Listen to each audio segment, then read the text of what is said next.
परिचय।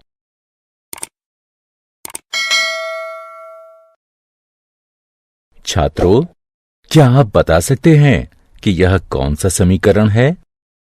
यह एक रैखिक समीकरण है सर। हाँ, यह एक रैखिक समीकरण है। क्या तुम इस समीकरण को हल कर सकते हो? हाँ, यह बहुत आसान है। सही। अब ये बताओ कि ये कौन सा समीकरण है? यह भी रैखिक समीकरण है। हाँ, यह भी एक रैखिक समीकरण है, लेकिन इसमें दो चर x और y हैं, अतः इसे दो चरों वाला रैखिक समीकरण कहते हैं। हम इसके बारे में और जानना चाहते हैं सर। ठीक है, अतः आज हम दो चरों के रैखिक समीकरण का अध्ययन करेंगे। उद्देश्य। इस पाठ के अंत में आप निम्न करने में सक्षम हो जाएंगे।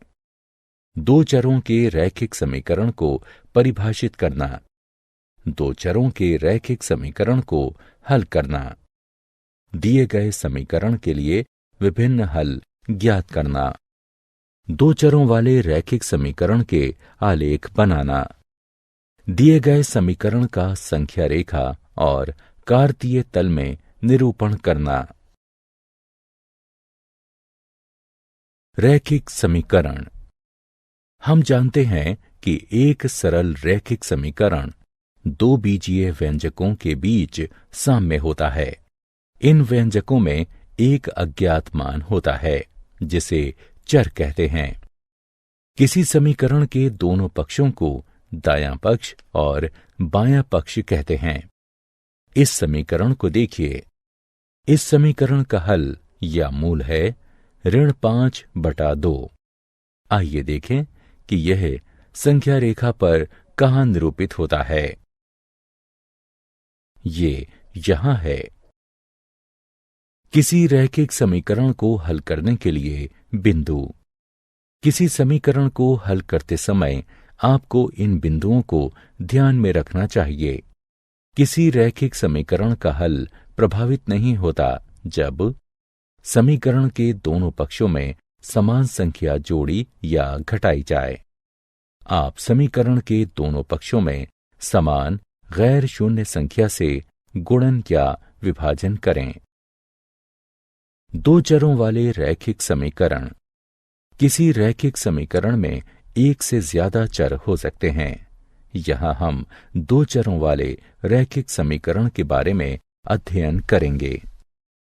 आइए एक उदाहरण लें।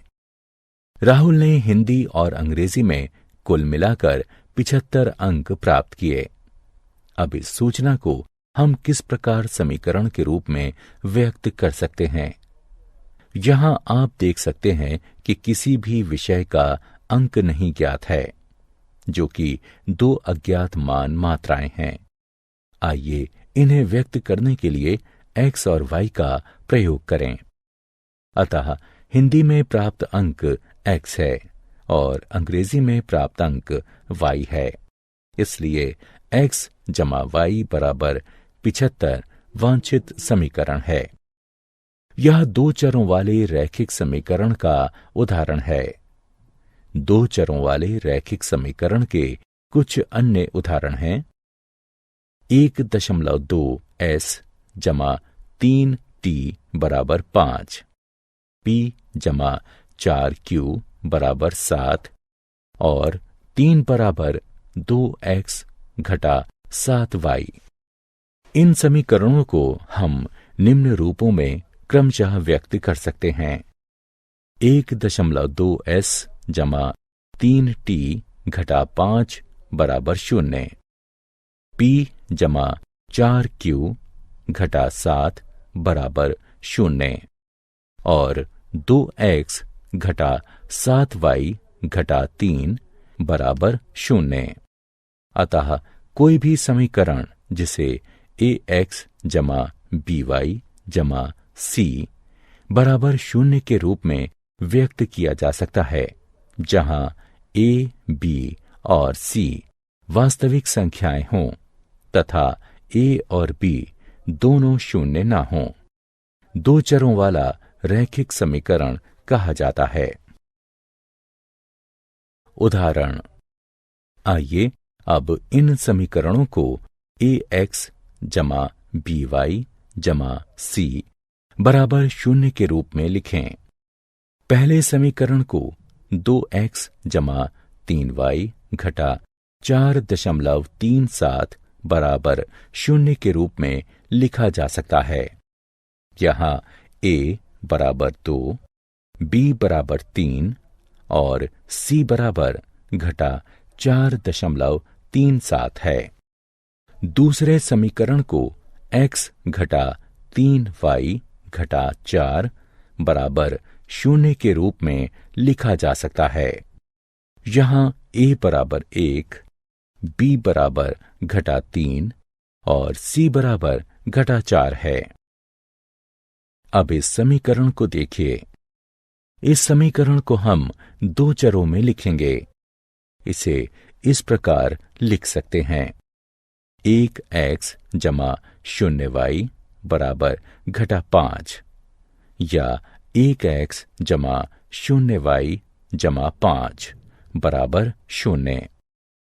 इसी प्रकार समीकरण y बराबर 2 को 0x जमा 1y बराबर 2 या 0x जमा 1y घटा 2 बराबर 0 के रूप में लिखा जा सकता है। रैखिक समीकरण का हल। हम जानते हैं कि एक चर वाले रैखिक समीकरण का एक अद्वितीय हल होता है, लेकिन दो चरों वाले रैखिक समीकरण के कितने हल होते हैं? क्योंकि समीकरण में दो चर हैं, इसलिए इसके हल में दो मानों का युग्म होगा, एक x के लिए और दूसरा y के लिए, जो समीकरण को संतुष्ट करेंगे। आइए समीकरण 2x जमा 3y बराबर 12 को लें।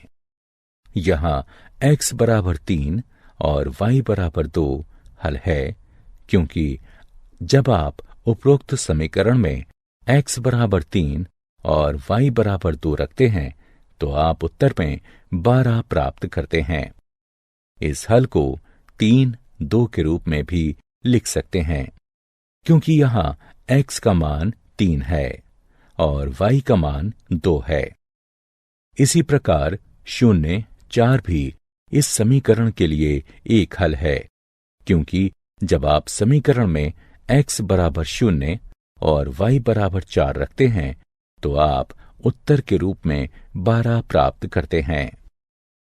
हमने इस समीकरण के लिए कम से कम 2 हल प्राप्त कर लिए हैं। क्या हम और हल प्राप्त कर सकते हैं?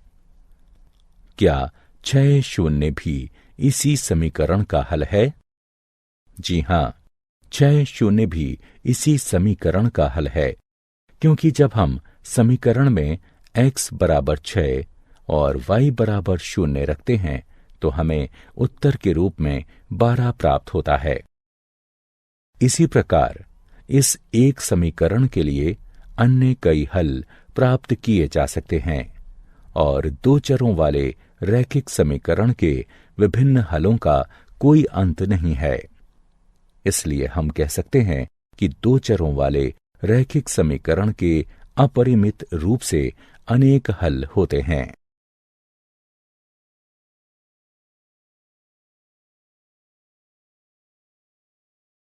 उदाहरण, आइए अब इस समीकरण के लिए 4 विभिन्न हल प्राप्त करें। समीकरण को देखकर हम कह सकते हैं कि x बराबर 2, y बराबर 2 एक हल है, क्योंकि x बराबर 2, y बराबर 2 मान रखने पर हमें उत्तर में 6 प्राप्त होता है। आइए अब x बराबर 0 चुनें। x के इस मान के साथ दिया गया समीकरण 2y बराबर 6 हो जाता है और y बराबर 3 मान रखने पर हमें उत्तर में 6 प्राप्त होता है। इसी प्रकार y बराबर 0 लेने पर दिया गया समीकरण x बराबर 6 हो जाता है। इसलिए x बराबर 6, y बराबर 0 भी इस समीकरण का एक हल है। और चौथे हल के लिए आइए y बराबर 1 मान लें। अब दिया गया समीकरण x जमा 2 बराबर 6 हो जाएगा और x बराबर 4 रखने के बाद हमें उत्तर में 6 प्राप्त होता है। इसलिए x बराबर 4 भी दिए गए समीकरण का एक हल है। अतः दिए गए समीकरण के लिए हमारे हल हैं 2, 2, 0, 3, 6, 0 और 4, 1।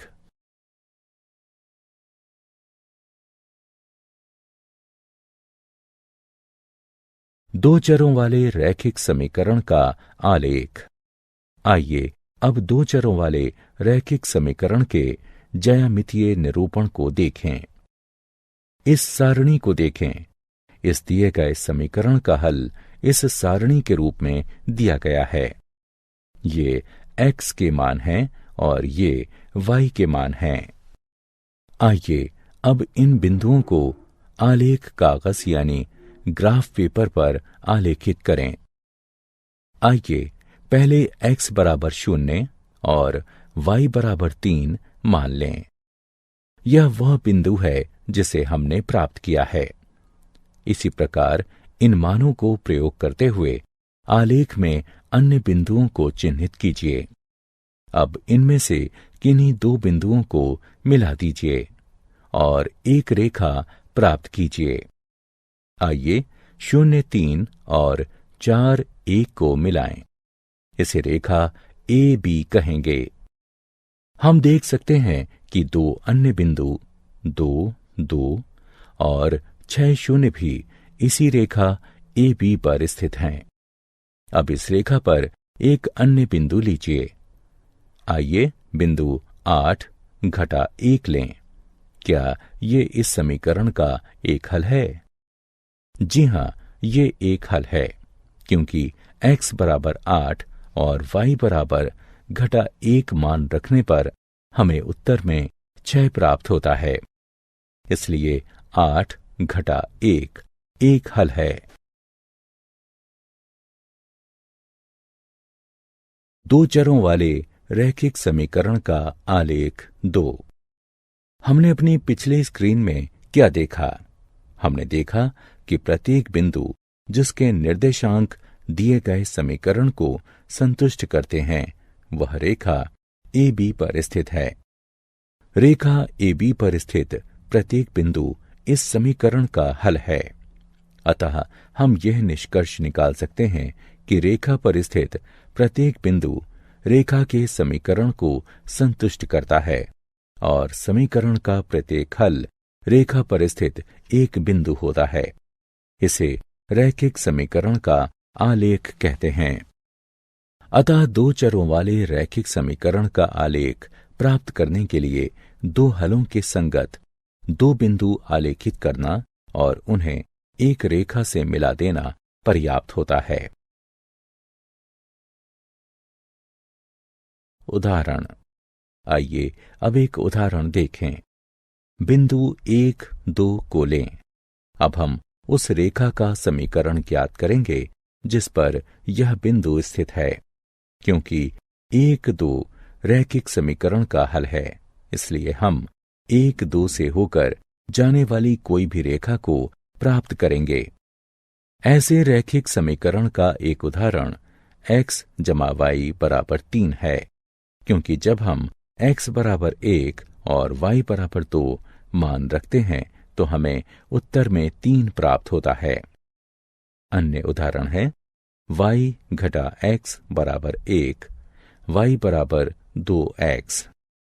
वस्तुतः ऐसे अपरिमित रूप से अनेक रैखिक समीकरण हैं जो बिंदु 1, 2 के निर्देशांकों से संतुष्ट हो जाते हैं।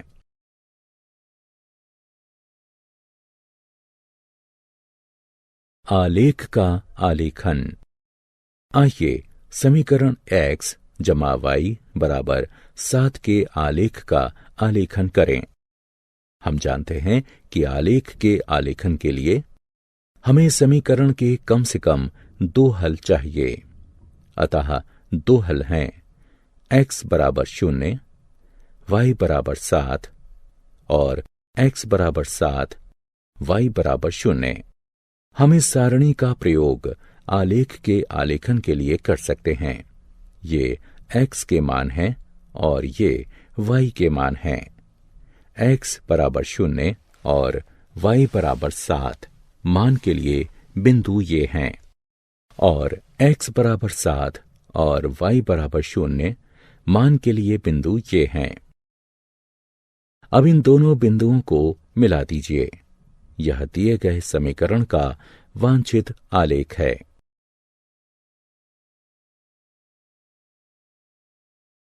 x अक्ष और y अक्ष के समांतर रेखा का समीकरण। अब एक प्रश्न का उत्तर दीजिए। किसी प्राकृतिक संख्या n के लिए बिंदु 2, 0, घटा 3, 0, 4, 0 और n 0 कार्तीय तल में कहाँ स्थित होते हैं? हाँ, ये सभी x अक्ष पर स्थित हैं। लेकिन आप जानते हैं कि ऐसा क्यों है? क्योंकि x अक्ष पर सभी बिंदुओं के y निर्देशांक 0 हैं। वस्तुतः x अक्ष पर स्थित प्रत्येक बिंदु x 0 के रूप में होता है। अतः x अक्ष का समीकरण y बराबर 0 के रूप में व्यक्त किया जाता है। इसी प्रकार y अक्ष का समीकरण x बराबर 0 के रूप में व्यक्त किया जाता है। उदाहरण। आइए अब इस समीकरण को हल करें और हल को संख्या रेखा और कार्तीय तल पर निरूपित करें। समीकरण को 2x घटा x बराबर घटा 3 घटा 1 के रूप में भी लिखा जा सकता है। इसे हल करने पर हमें x बराबर घटा 4 प्राप्त होता है। इसे हम समीकरण 1 से चिन्हित करेंगे। आइए अब देखें कि यह संख्या रेखा पर कहाँ स्थित है। ये यहां पर स्थित है। अब हम जानते हैं कि x बराबर घटा 4 को निम्न प्रकार से लिखा जा सकता है। x जमा 0y बराबर घटा 4 और ये 2 पदों वाले रैखिक समीकरण में परिवर्तित हो जाता है। इसलिए समीकरण x घटा 4 के रूप में परिवर्तित हो जाता है। अतः हम इस समीकरण का पहला हल घटा 4 0 के रूप में प्राप्त कर लेते हैं। क्योंकि y का मान सदैव 0 ही रहेगा, इसलिए समीकरण का दूसरा हल घटा 4 2 होगा। अब इन बिंदुओं को आलेख पर चिन्हित करें। यह घटा 4 0 है और यह घटा 4 2 है। इन बिंदुओं को मिला दें। हम देख सकते हैं कि आलेख AB एक रेखा है जो y अक्ष के समांतर है और इसके बाईं तरफ 4 एकक दूर है। क्या आप जानते हैं एक घात वाले बहुपद समीकरण ax जमा by जमा c बराबर 0 को रैखिक समीकरण इसलिए कहते हैं क्योंकि इसका आलेख एक सीधी रेखा होता है। y बराबर kx वाले रूप के समीकरण का आलेख सदैव मूल बिंदु से होकर जाता है।